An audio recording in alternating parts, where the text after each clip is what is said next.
오늘 부활주일인데요. 부활절이 되면 서양의 교회에서는 이렇게 인사하곤 합니다.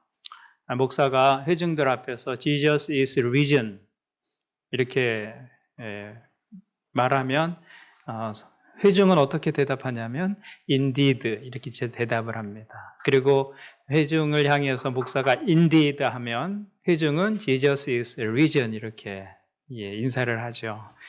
목사가 주님은 살아나셨습니다. 다시 사셨습니다. 주님은 부활하셨습니다. 이렇게 말하면 회중은 정말입니다. 제가 정말입니다 하면 주님은 부활하셨습니다. 이렇게 인사를 하는 것이죠. 한번 해볼까요? 주님은 부활하셨습니다. 정말입니다. 정말입니다. 주님은 부활하셨습니다. 아멘. 아멘. 믿기가 어려워요. 그렇게 말하지만 믿기가 어렵다 그 말입니다. 기독교 신앙은 이 부활의 고백 위에 세워진 것입니다. 그래서 기독교 신앙의 가장 중요한 핵심은 부활이에요. 그럼에도 불구하고 예수님이 부활하셨다는 것을 믿는 것이 쉬운 일이 아닙니다. 왜냐하면 그 부활을 경험해 본 적이 없기 때문입니다. 이해하기 어렵습니다. 한 번도 본 적이 없습니다. 그래서 부활을 믿기가 어렵습니다. 나는 도저히 믿지 못하겠다. 그렇게 반응하는 것이 훨씬 정직하고 인간적인 반응이다. 그런 생각이 들기도 합니다. 솔직히 예수님께서 부활하셨다는 것, 그 사실을 믿는 것보다는 안 믿는 게 훨씬 쉽습니다. 그래서 복음을 막론하고 예수님께서 부활하셨다는 사실을 안 믿으려고 했던 사람들이 굉장히 많았습니다. 바울이 이 편지를 쓰고 있는 고린도 교회 안에서조차 예수님의 부활을 부인하는 사람들이 있었습니다. 그래서 사도 바울이 고린도전서 15장 1절부터 58절까지 부활에 대해서 변론하고 있는 거예요. 오늘날도 부활의 신앙은 아주 많은 반대와 의심에 직면하고 있습니다.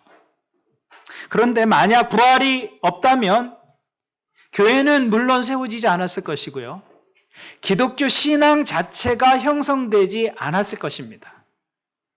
부활이 없었다면 예수 그리스도의 십자가의 죽음도 헛된 것이 되고 말았을 것입니다. 부활이 없었다면 예수 그리스도의 죽음은 그분이 사망의 권세에 패배했다는 것을 단적으로 보여주는 일이 되고 말았을 것입니다. 그러면 죽음이 최종적인 승자가 되는 것이죠. 죽음을 이길 것이 없어요. 죽음이 최종적인 승자입니다. 그래서 부활이 없는 기독교는 영혼 없는 육체와 같습니다. 그것을 사도 바울은 고린도전서 15장에서 이렇게 이야기하고 있습니다. 16절부터 보니까 죽은 사람들이 살아나는 일이 없다면 그리스도께서 살아나신 일도 없었을 것입니다. 그리스도께서 살아나지 않으셨다면 여러분의 믿음은 헛된 것이 되고 여러분은 아직도 죄 가운데 있을 것입니다. 그리고 그리스도 안에서 잠든 사람들도 멸망했을 것입니다. 그리스도 안에서 우리가 바라는 것이 이 세상에만 해당되는 것이라면 우리는 모든 사람 가운데서 가장 불쌍한 사람들일 것입니다. 사도 바울은 만일 그리스도의 부활이 없고 삶이 눈에 보이는 것 이 생뿐이라고 한다면 우리가 가장 불쌍한 사람이 될 것이다. 이렇게 이야기를 하고 있는 것이죠. 여러분 부활이 없다고 생각해 보십시오. 그렇다면 가장 먼저 성경이 거짓말이 됩니다. 뿐만 아니라 메시아를 부활시키겠다고 하신 하나님도 거짓말을 하는 것이 되고 예수님도 역시 거짓말을 한 셈이 됩니다. 신뢰할 수 없는 분들이죠. 만약 부활이 없다면 부활을 증거한 사도들도 모두 거짓말쟁이가 됩니다. 그뿐만이 아니라 예수 그리스도의 부활을 믿고 순교의 현장에서 장렬하게 신앙을 위해서 죽어갔던 많은 성도들도 사실은 다 망한 것입니다. 바보 같은 짓을 한 거예요. 바보 같은 짓을. 또한 신앙을 가지고 주님을 의지하며 살아가고 있는 여러분들도 이 세상에서 가장 불쌍한 사람이 되고 말 것입니다. 우리가 다 속아 넘어가는 것이죠. 부활이 없다면 제가 제일 나쁜 놈입니다. 그렇지 않겠습니까? 저 여러분들을 향해서 부활이 있다. 지금 속이고 있는 거예요. 여러분은 잘 속고 있는 것입니다. 부활이 없다면. 그래서 우리에게 부활이 없다면 우리의 믿음은 헛것이 되는 것이죠. 부활이 없다면 기독교 신앙은 현세적인 것일 뿐입니다. 그렇다면 굳이 기독교를 믿을 필요가 없습니다. 이 세상이 이 세상으로 끝나는 것이라면 먹고 싶은 대로 먹고 마시고 싶은 대로 마시고 하고 싶은 대로 하고 실컷 즐기면서 사는 삶이 제일 현명한 삶일 것입니다. 어차피 한 번 사는 인생인데 그 다음에는 없다는데, 만약 그리스도의 부활이 없다면 우리가 이 좋은 날, 여기에 멀리서도 오셨잖아요, 여러분들이. 멀리서들도 오셨는데 이 좋은 날 멀리서 여기에 오셔서 예배하는 것 자체가 다 헛된 일이 될 것입니다. 그러나 예수님이 분명히 부활하셨습니다. 아멘. 그 고백을 가지고 모이는 거예요. 그것을 믿는 것이 신앙의 뿌리입니다. 예수님께서 부활하셨습니다. 죄와 죽음의 권세를 이기고 참 생명이 승리하신 것입니다.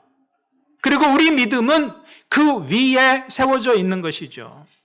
그런데 우리가 이 부활의 신앙을 받아들이면 지금까지 우리가 가지고 있었던 인생관과 세계관이 바뀌어질 수밖에 없습니다. 그래서 참 부활을 믿기가 어렵다는 생각을 합니다. 이 부활이라는 믿음과 우리가 그동안 가지고 살아왔던 세계관이 쉽게 조화가 되지 않습니다. 그렇기 때문에 부활의 믿음을 붙잡기 위해서는 우리가 가지고 있었던 세계관의 일부를 수정하거나 아예 포기해야 합니다. 그래서 부활을 붙잡기가 참 어렵습니다. 예수 그리스도께서 부활하신 것을 믿는다면 죽음이 마지막이다 생각했던 우리의 세계관을 바꾸어야 합니다. 그리스도의 부활이 사실이라면 죽음이 마지막이 아니기 때문입니다. 예수 그리스도의 부활하신 것이 사실이라면 예수님을 위대한 인류의 스승 가운데 한 사람, 그 정도로 생각했는데 그 생각을 수정해야 합니다. 예수님이 부활하신 것이 사실이라고 한다면 이 세상이 전부라고 생각했는데 이 보이는 세상 너머에 무엇인가 있다는 것을 받아들여야 합니다. 그것이 우리가 부활을 믿고 받아들일 때 일어나야 할 논리적인 결과입니다. 그래서 눈에 보이고 손으로 만질 수 있는 이 세상만이 전부라고 믿는 사람은 절대로 부활을 믿을 수가 없습니다. 그래서 어려운 거예요. 죽음 이후에는 아무것도 없다고 믿는 사람은 절대로 부활을 받아들일 수가 없습니다. 그런 세계관을 가진 사람에게 부활은 이해할 수도 없고 있을 수도 없는 일이 되고 마는 것입니다. 그래서 부활을 부인한다면 모르지만 부활을 인정하며 우리가 살아간다면, 부활을 인정하는 그리스도인으로서 우리가 살아가고 있다면 우리의 이런 세계관, 지금까지 가지고 있던 그런 생각들을 수정해야 합니다. 예수님의 부활이 사실이라면 이 숨쉬는 목숨과는 다른 생명이 있다. 호흡 끝에 달려있는 생명, 그것이 전부가 아니고 다른 생명이 있다는 것을 받아들여야 합니다. 예수님의 부활이 사실이라면 예수님은 단순히 인간이 아니라 하나님의 아들이시다. 예수님의 부활이 사실이시라면 보이는 이 세상이 전부가 아니라 예수님께서 말씀하신 하나님의 나라가 있다는 사실을 인정할 수밖에 없는 것이죠. 우리가 부활을 믿는다면 이 사실들은 다 함께 갈 수밖에 없는 것입니다. 이것을 부정하면 그리스도의 부활도 부정할 수밖에 없는 것이죠. 그래서 기독교의 신앙의 모든 것은 사실은 이 부활의 사건에 달려있는 것입니다. 예수님의 부활을 부정하면 우리가 고백하는 믿음의 내용들이 다 무너져 버리게 되어 있습니다. 그러나 그리스도의 부활을 믿는다면 그 믿음 때문에 내가 그동안 가지고 있었던 세계관이 재조정될 수밖에 없는 것입니다. 그래서 삶이 달라지는 거예요. 그리고 그 부활의 믿음을 가지고 살아갈 때 우리는 삶에서 적어도 두 가지 유익을 얻을 수 있게 됩니다. 먼저 57절을 보겠습니다. 고린도전서 15장 57절을 보면 그러나 우리는 우리 주 예수 그리스도로 말미암아 우리에게 승리를 주시는 하나님께 감사합니다. 여기에서 사도 바울은 우리 주 예수 그리스도로 말미암아 승리를 주신다고 하셨는데 이 말씀은 죽음을 이기게 하신다는 말씀입니다. 예수 그리스도의 부활을 믿으면 죽음을 이기게 된다고 말씀합니다. 이것이 가능한 이유는 우리가 부활을 믿으면 죽음을 다른 시각으로 보게 되기 때문입니다. 죽음에 대한 시각이 달라집니다. 우리는 어떤 면에서는 죽기 위해서 태어난 존재입니다. 태어날 때부터 우리의 삶은 죽음을 향한 카운트다운이 시작된 것입니다. 분명한 사실은 어제보다 오늘 죽음에 한 걸음 더 가까이 다가갔다는 것이죠. 이것이 매일 모든 사람들에게 일어나고 있는 일입니다. 죽음은 모든 사람들에게 동일하게 적용됩니다. 죽음이 모든 사람들에게 동일하게 적용되어지는데 변하지 않는 네 가지 원리가 있습니다. 이 원리에서 벗어날 수 있는 사람은 아무도 없어요. 첫째는 인간은 누구나 죽는다는 것입니다. 누구나. 그래서 보편적입니다. 죽음은. 둘째, 인간은 언제 죽을지 모른다는 거예요. 언제 죽을지. 그리고 셋째는 인간의 죽음은 어느 누구도 생전에 경험할 수 없다는 것입니다. 공자에게 한 제자가 이렇게 물었어요. 선생님, 죽음이란 무엇입니까? 공자께서 말씀하시기를 이 사람아, 살아있는 것도 모르는데 내가 죽음을 어찌 알겠는가? 그렇게 대답하셨다는 거예요. 현명한 대답이에요. 죽음은 생전에 경험할 수 있는 것이 아닙니다. 넷째, 인간은 아무도 대신 죽어줄 수 없다는 것이죠. 이 세상에서 아무리 권력과 지식과 부와 능력이 있는 사람일지라도 죽음의 과정만은 다른 사람이 대신하게 할 수 없습니다. 우린 최근에 한 재벌의 죽음을 보았습니다. 죽음은 아무리 많은 돈을 가지고 있어도 누가 대신하도록 할 수 없어요. 자신의 가진 것을 다 주어도 대신할 수 없습니다. 건강을 잘 관리하면 100세를 살 수는 있겠지만 죽음에서 벗어날 수는 없습니다.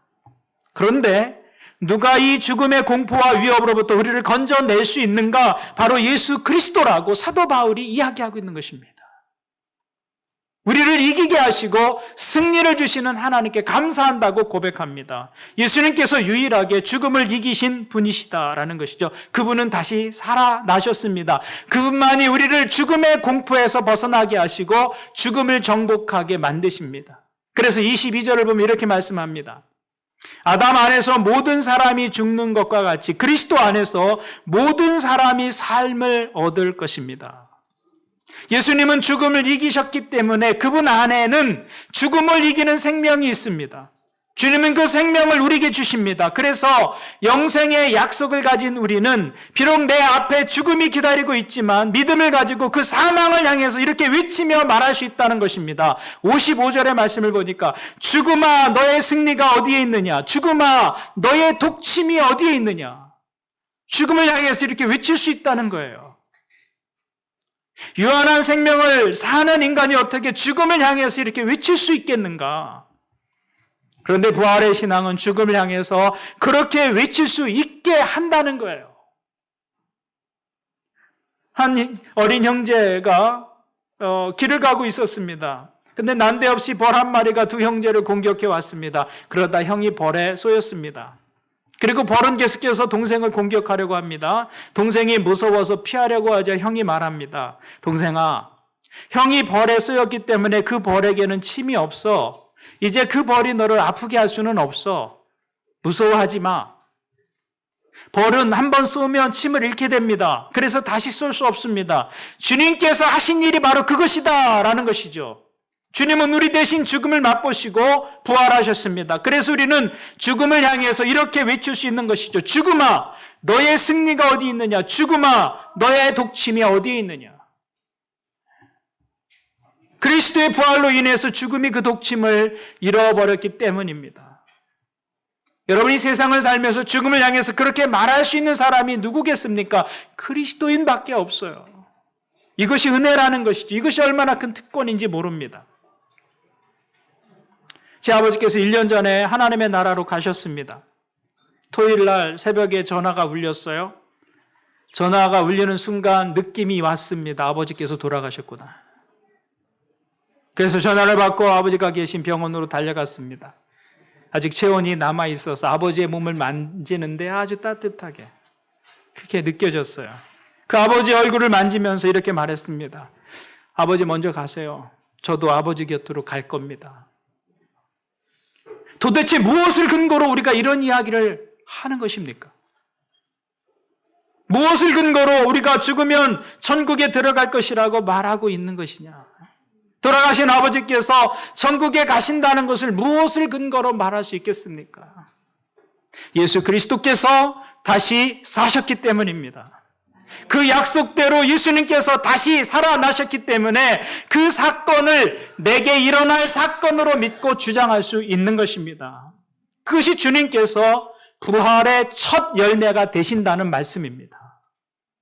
첫 열매는 그 다음에 그와 똑같은 열매들이 계속 맺히게 될 것이라는 보증입니다. 그 열매 때문에 우리는 그 다음에 계속해서 그런 열매가 맺히겠다는 것을 기대할 수 있는 것이죠.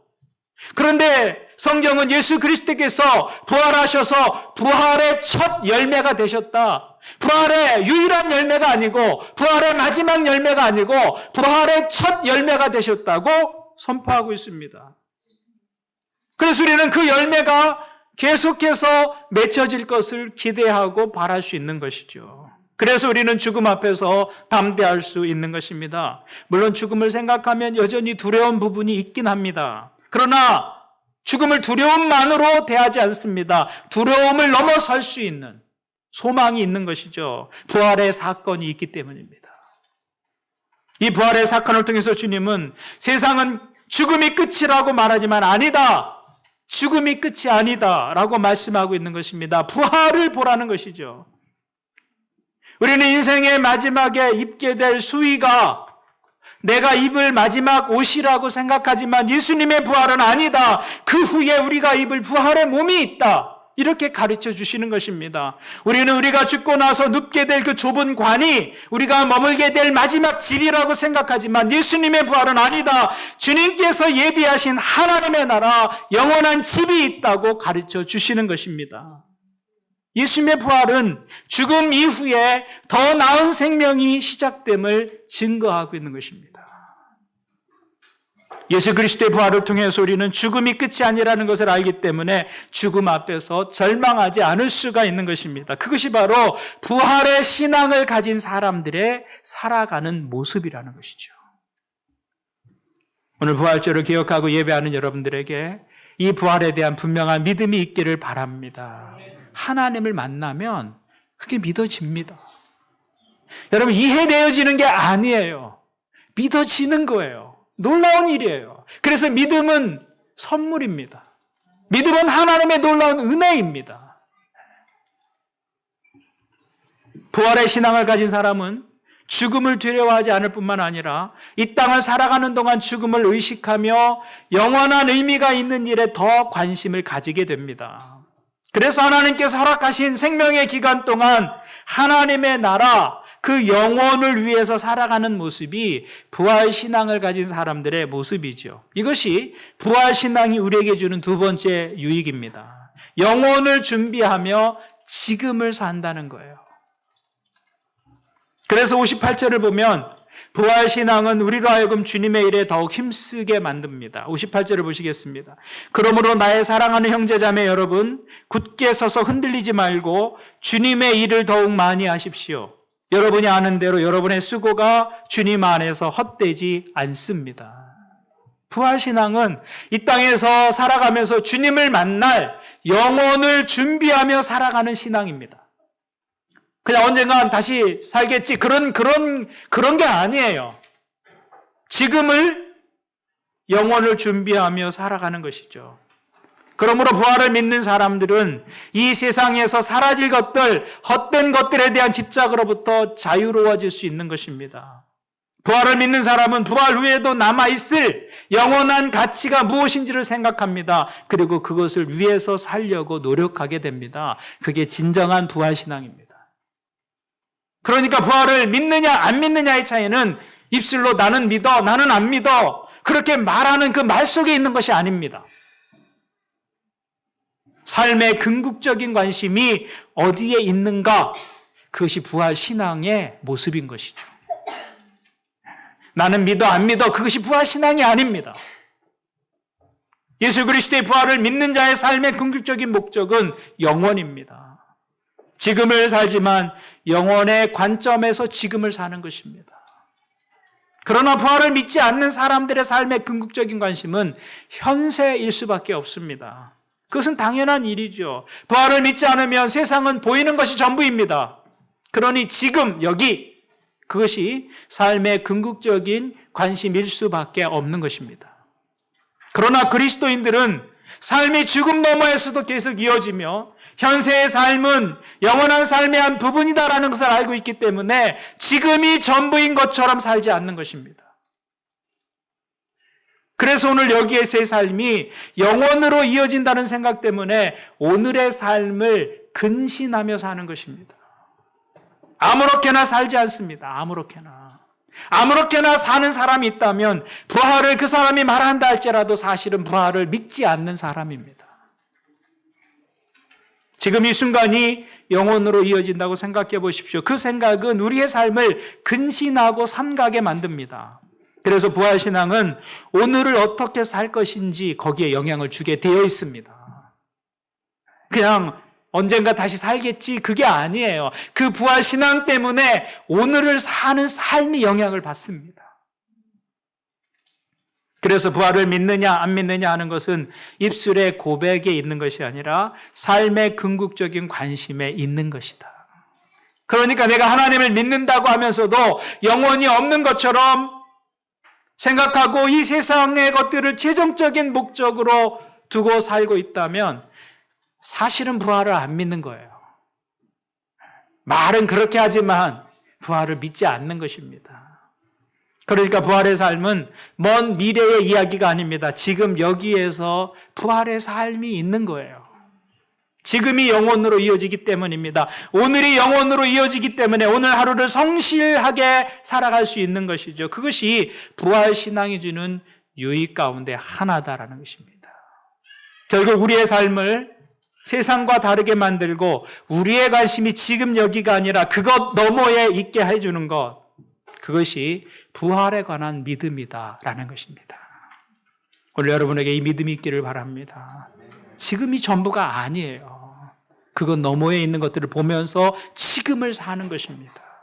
그러면 생각이 달라지고 관점이 달라지고 선택의 기준이 달라질 수밖에 없는 것이죠.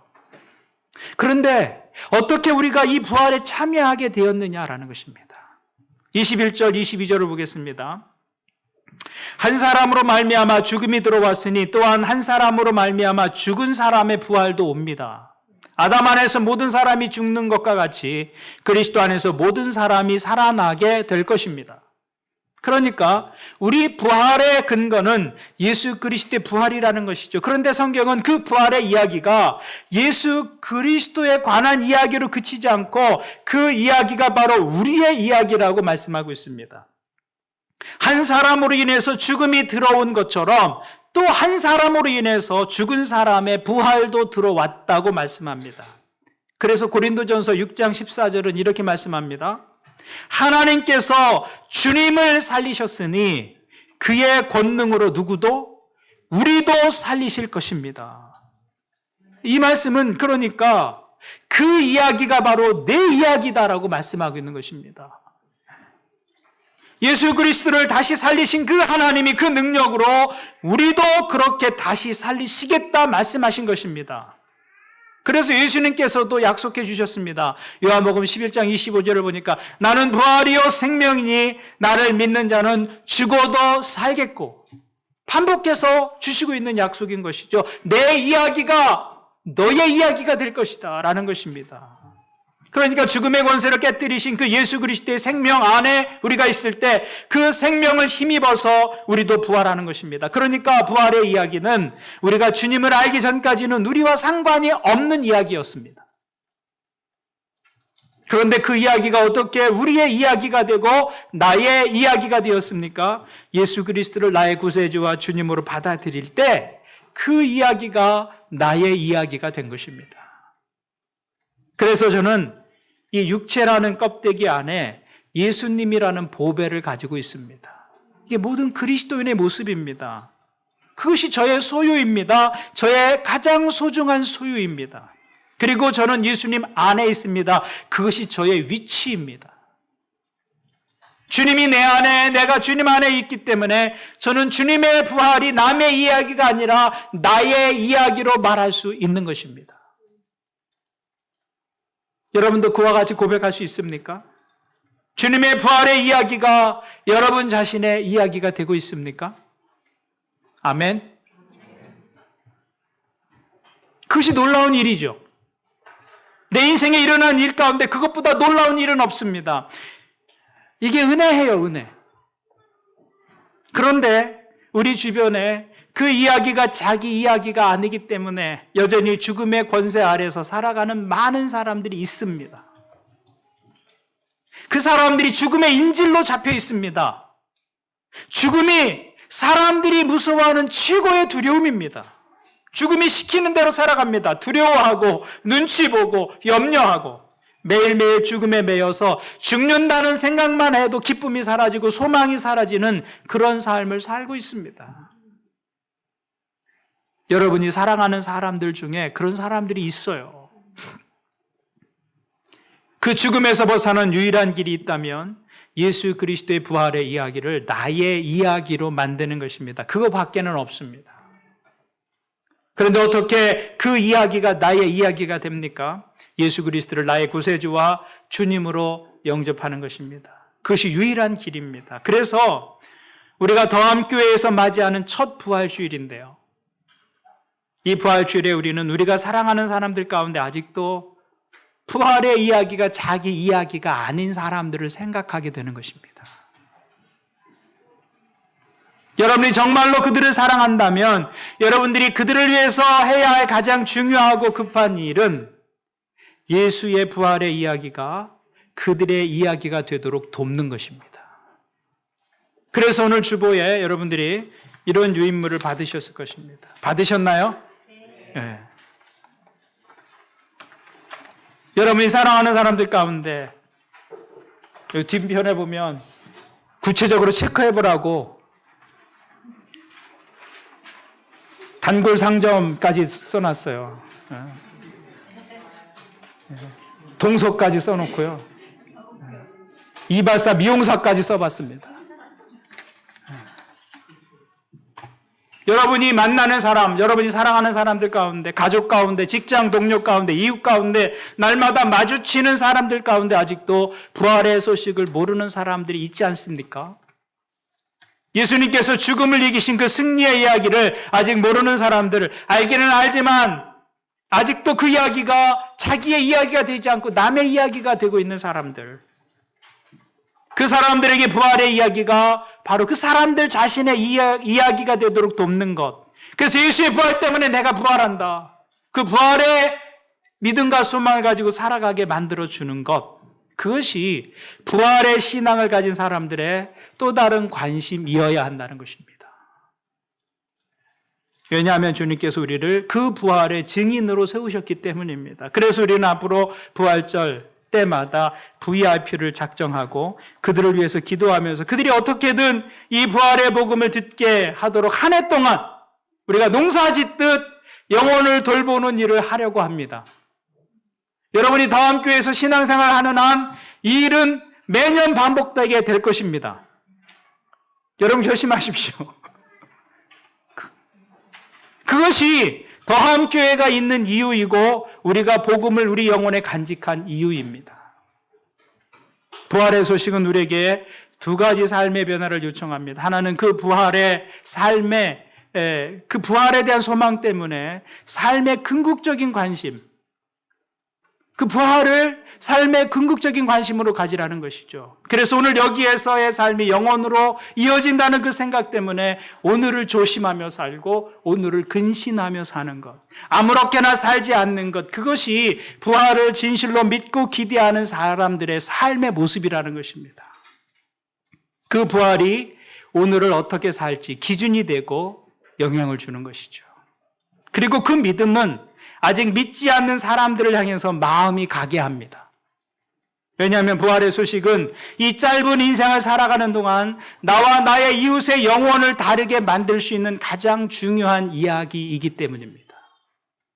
그래서 그것들을 말하지 않을 수가 없는 것이죠. 복음으로 그들을 축복하는 것입니다. 그래서 내가 전한 부활의 이야기, 그 복음의 이야기 때문에 그 사람이 천국에서 눈을 뜨게 되는 것, 그것보다 더 복된 일이 어디에 있습니까? 우리가 사랑하는 사람들에게 전해야 할 가장 중요하고 우선되는 소식은 바로 이 복음의 소식이다라는 것이죠. 올 한 해 동안 여러분들이 복음으로 농사 지을 사람들을 기도하면서 생각해 보십시오. 하나님이 떠오르게 하는 사람들을 위해서 먼저 기도를 시작해 보십시오. 그리고 기회 있을 때 그들에게 다가가는 것이죠. 복음으로 그를 축복하는 것입니다. 그것이 부활의 증인이 살아야 할 삶의 모습인 것입니다. 여러분 개인이, 우리 더함교회가 그 부활의 증인으로 부름을 받았습니다. 이 증인의 삶을 잘 감당하는 하나님의 사람들, 또 교회 되었으면 좋겠습니다. 부활을 믿는다는 것은 고백이 아닙니다. 삶의 궁극적인 관심이 어디에 있느냐를 말하고 있는 것이죠. 그것이 부활의 증인의 모습입니다. 나와 같이 부활에 참여하지 못하는 사람들에 대한 관심이 흘러가게 되는 것이죠. 그래서 복음을 말하고 함께 영원을 살 수 있도록 그들을 초청하는 것, 그것이 부활의 증인의 모습이다. 저와 여러분에게 그 믿음의 모습이 있기를 주님의 이름으로 축원을 드립니다. 아멘. 우리 함께 말씀을 가지고 기도하겠습니다. 우리에게 부활의 소식을 알게 해준 주님께 감사를 드리십시오. 여러분, 죽음이 끝이 아닙니다. 우리가 때때로 잊고 살고 있지만 우리의 믿음은 그것입니다. 그러므로 이 소망으로 매일을 살게 도와주십시오. 그 영원 때문에 오늘 내 삶이 달라지게 도와주십시오. 그 영원 때문에 내 삶의 관심이 달라지게 도와주십시오. 여러분 기도할 수 있기를 바랍니다. 또 여러분이 사랑하는 사람들 가운데 아직 그리스도의 부활을 모르고 있는 사람들이 있다면 하나님, 저를 통해서 그 사람의 영혼을 바꿔줄 수 있는 이 복음이 들려지게 도와주십시오. 그가 하나님을 아는 기회가 저를 통해 있게 도와주십시오. 그 사랑하는 사람들을 위해서 여러분들이 기도할 수 있기를 바랍니다. 우리 함께 부활의 이야기를 생각하면서 이 말씀을 가지고 함께 기도하겠습니다. 하나님 아버지 감사합니다.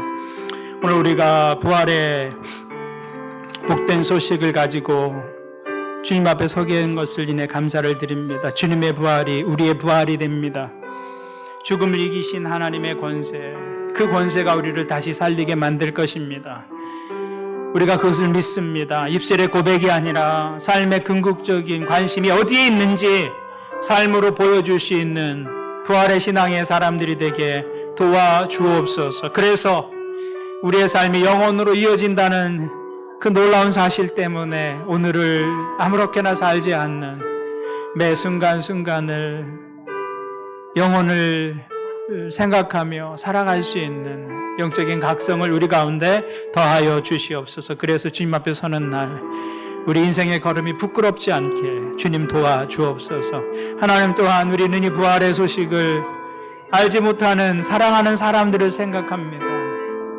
이 땅에서의 인연이 혈육으로 이 관계가 끝나지 않기를 원합니다. 영혼으로 이어지는 관계 되어지기를 원합니다. 하나님 앞에서 그들도 하나님을 아버지라고 부르며 믿음의 자리에 서서 함께 그 영원한 생명을 누릴 수 있는 자리에 설 수 있도록 우리를 통해 일하여 주시옵소서. 더함교회가 여기 세워진 이유, 우리가 그리스도인으로 부름받은 이유는 바로 거기에 있습니다. 복음의 증인으로 삶을 살고 복음의 증인으로 이 복음을 전하고 증거하는 하나님의 사람들이 되게 도와주옵소서. 감사를 드리며 예수님의 이름으로 기도하옵나이다. 아멘. 하나님 아버지 감사합니다. 부활하셔서 죽음의 권세를 깨뜨리시고 우리에게 소망 주신 하나님, 그 부활이 너의 이야기라고 말씀해 주셔서 감사합니다. 그 부활의 소망을 가지고 하루하루를 살게 도와주시옵소서. 때로 절망스러운 일들이 우리 삶에 찾아오지만 그것이 끝이 아니다 라는 것을 부활의 복음 속에서 발견해내고 다시 일어서는 하나님의 사람들 되게 도와주옵소서. 그 영혼이 있기 때문에 오늘을 마음대로 살지 않는 삶의 근신을 우리 가운데 허락하여 주옵소서. 또한 사랑하는 사람들이 이 부활의 소식을 모르고 있기 때문에 우리 마음에 안타까움이 있습니다. 하나님, 우리를 통해서 부활의 소식이 사랑하는 사람들에게 전하여 줄 수 있도록 부활의 증인의 삶을 살아가게 도와주옵소서. 더함교회가 그 이유 때문에 세워진 것을 알게 해주시고 함께 기도하면서 우리가 사랑하는 사람들이 주께로 돌아오는 일들을 꿈꾸며 하나님께 기도하고 하나님의 일하심을 보는 더함교회와 사랑하는 교우들 될 수 있도록 도와주옵소서. 감사를 드리며 예수님의 이름으로 기도하옵나이다. 아멘.